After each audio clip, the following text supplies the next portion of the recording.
Hi people there, this is VBlog. Welcome back to my channel and welcome back to another VBlog. It's been so long since I have done one of these. It was definitely last year. I think it was like November time. I'm so bad at doing these. But we have just passed 500 subscribers on YouTube, which is absolutely amazing. I love all you guys. I love all the feedback and everything, all the support you give me all the time. It's absolutely amazing. Plus the criticism as well. Criticism is also good. But yeah, onwards and upwards. The revolution is definitely growing, and it's absolutely amazing. Anyway, for passing 500 subscribers, what I thought I'd do is do a little bit of a Q&A session, answering questions which you guys have asked me on my Discord on a variety of things, not just War Thunder. Links to my Discord in the description below if you haven't joined it yet and you want to join in with the Salty Revolution and this sort of thing. But before we do that, a big announcement next Saturday, which is Saturday the 8th of May. I'm going to be streaming on the official Royal Air Force esports Twitch page in celebration of VE Day in Europe. I'm going to play in War Thunder for about 3 hours from about 18:30 UK time, which is GMT +1. It'll be amazing. So come and check out that. Come give me some support and give me some love. And next Saturday on the 8th of May. But anyway, let's get started. Symphonia asks, tell us about a day in the life of the Rubles. The day in the life of a Rubles is not very interesting for the most part. Most people know what I do for a natural job. I can't really go into that much detail of it here. But I'm normally there for about 8 to 9 hours, or could even be 2 hours. It really does depend what kind of work is on. But outside of that, I love going running. I love fitness, especially up to like long distance, sort of standard like half marathon. I can run up to now. I really do enjoy that sort of thing. Apart from that, it's normally War Thunder or editing a video or watching anime or watching a film. Something like those things. Or YouTube, that's another thing. I just watch so much YouTube, as loads of people do. I'm just a typical nerd, as you might be able to expect. What would give that away? I really wouldn't know. Question Mark asks, when will you play Minecraft? Minecraft's been one of those games which I've just never really got into, which is kind of surprising, because obviously Minecraft is just massive, absolutely massive, but it's just one of those games. I think it's mostly like the graphics, which has kind of put me off, which is not the reason why you play Minecraft. It's not the reason why I play Minecraft at all, but I'm not really sure that I like that kind of blocky style, and I'd rather play something like Kerbal Space Program, Astroneer, Subnautica, or some other survival games. It's just never tickled my fancy for the most part. I'm sorry, Rubles has her own things that she likes. Don't hurt me too much in the comments, okay?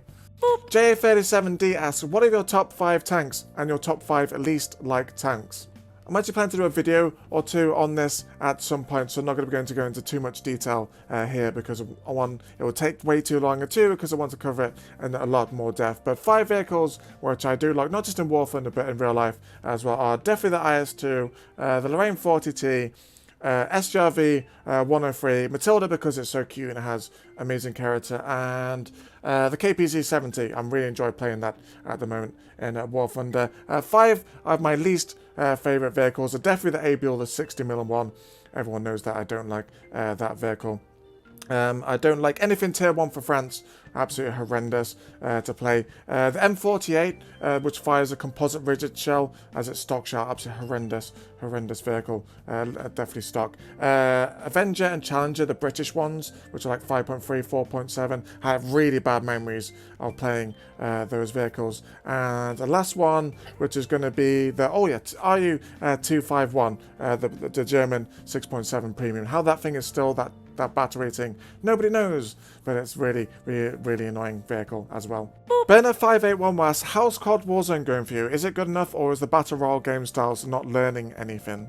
I actually really enjoyed playing Call of Duty Warzone. I haven't really played it in about 2 weeks, not because I didn't like the game, I just haven't had time to fit it in with other things. I think for like the battle royale genre, it's really good. I really like that it had squads in it, and the Gulag mechanic especially I thought was really good, because it gives you a chance to get back into the game if you did die. The sound, while it did have problems when I was playing it, absolutely fantastic in terms of the gun sounds and everything. But I think the Battle Royale game modes and all the games we've had has just been milked to absolute death, with like the Fortnite with the H1Z1, PUBG, Call of Duty Warzone, there's like the Battlefield version of it, and I think like many things it's just become stale and it's just become another type of game mode. At least it's free to play. That's the one good thing with like say Call of Duty Warzone. It's free to play, so you're not losing anything if you do or don't play it. Protoproxy asks, how are you? I'm doing perfectly fine today. I've got up, I've got myself dressed, which is a good thing for me with everything going on now. And now I'm doing a video for you guys, and then I'm going to be streaming later. How are you doing?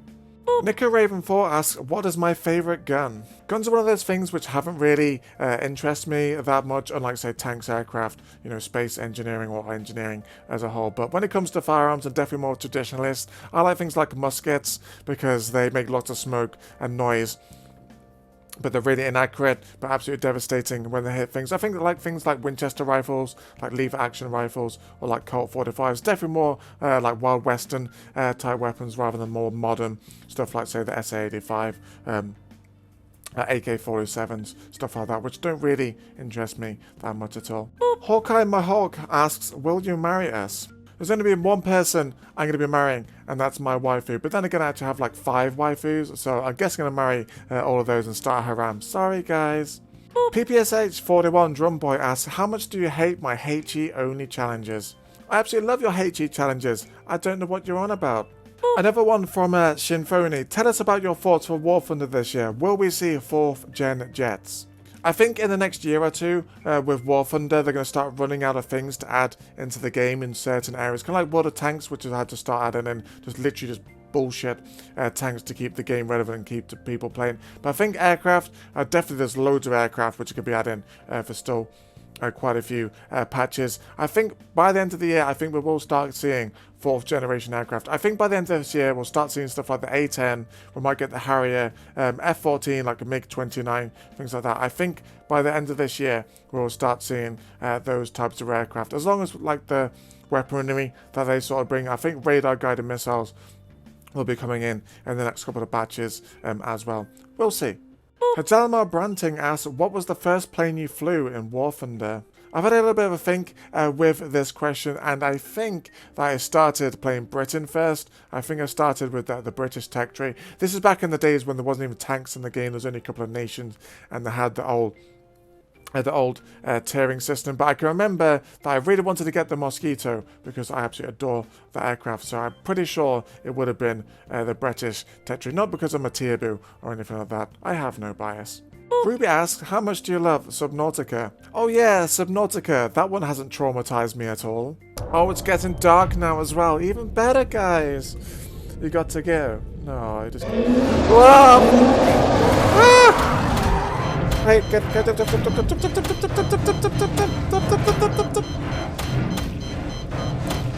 Ah, you little shit. Fucking hell, you scared the shit out of me. On a serious note though, Subnautica has been absolutely fantastic to play. I really have been enjoying that one. I think it's because like you guys have been along for the ride, giving me tips as well as making me do stupid things, which is kind of enjoyable. And you get to see me get scared out of the living hell out of me when I run into a Reaper. Those things are just something else. They give me serious anxiety. Serious anxiety. Another one from J37D. Top 5 hottest Azure lane chicks. Oh god, where do we even begin with this one? There's just so many amazing characters in Azure Lane, not just like waifu material or like really thick, but also like really cute as well. So 5 of them which I really do like, not necessarily like waifus, like I said, are Prince Eugen, HMS Belfast, HMS Sirius, Honolulu, and definitely HMS Unicorn. She's just so adorable. She's the most adorable thing in the anime and in the game as well. But no looting her because the FBI will after you. I'm onto you. I know what you're doing. Arenation asks, what was your most fun / exciting thing to happen to you as a child? My childhood, for the most part, was like really boring. I was not an exciting child at all. I was either like playing games, maybe a little bit of sport every now and again, or mostly just like watching kids' TV programs. 2 things though stand out to me for the most part. The first one is when we got like our first dog. My parents got a dog when I was like 6 or 7 or 8, somewhere like that. Her name was Kim. She was like a cross between a Labrador and a Springer. She was the most docile, most amazing dog you'll ever meet. She had amazing ears, and I really do miss her a lot. The second thing I can think of is when I got a PlayStation one Christmas. I just been absolutely schizo like everywhere because it was like my first proper console. Got to play games like Crash Bandicoot and Colin McRae Rally. Those were the days. Another one from Burner581. You obviously love to build stuff like Lego. Any interest in plastic models such as Airfix, Revell, Warhammer, etc.? Once upon a time, I did used to do a lot of plastic model kits, stuff like aircraft, ships. I used to love building. I didn't like painting them though. I never used to like painting them because I was mostly useless at it. So I mostly just built them and just left them unpainted. I used to do like Warhammer 40k as well. I used to collect Space Marines. I do used to paint those, like mostly terribly, but I did used to paint them. More recently though, I don't really have the time to do it. That's the problem. It's just so time consuming, especially if you want it to look good. I just don't have that time anymore, which is a little bit of a shame. But I like the lore and everything with that sort of thing. And I appreciate people that do it and make it look absolutely fantastic. Way better with what I could ever do. Harley asks, what is the worst game you've ever played and why is it War Thunder? Oh, come on, War Thunder isn't that bad. I know we're trashing it, and I know a lot of people are trashing it a lot, but you suckers keep on playing it, and you keep watching my videos, so you gotta like it at least a little bit. And I know that I spent 5,000 hours now plus in War Thunder, so they've got to be doing at least something right somewhere. In terms of like actual other games, which I think have been really bad, the most recent one I can think of is Fallout 76. Oh my god, that game was just so bad on release. I probably played it for like 2 to 3 hours. Absolutely horrendous. Really didn't like it at all. The other one I think of, I didn't even actually play. I pre-ordered it and cancelled it before it even got released, was Star Wars Battlefront 2 because of all the debacle with the gambling with all that. I know now the game's actually like not too bad, but when it was going to come out for release, it was definitely not a good release for that game. Anyway, that's all the time I have with answering questions with this one. I might do another one when we get to like 1,000 subscribers. That's definitely the big number. We'll definitely get there at some point. If you haven't already or you're interested and you want to get involved with this sort of thing, as well as like the cinematics I do, I released one last Friday. Please watch it if you haven't already. If you want to get involved with that sort of thing, please join my Discord. It's the place to be. If you want to get involved with me, talk to me, join squad games, know what I'm doing, etc., and talk about salty War Thunder times with Ruble. So link to that will be in the description below. Don't forget, next Saturday I'm going to be streaming on the Royal Air Force official Twitch page, playing War Thunder for VE Days, so please come and support me and check me out on that. But yeah, until the next go, guys, please like, comment, share, all that good stuff, guys, and I'll catch you all in the next one sometime soon. Bye!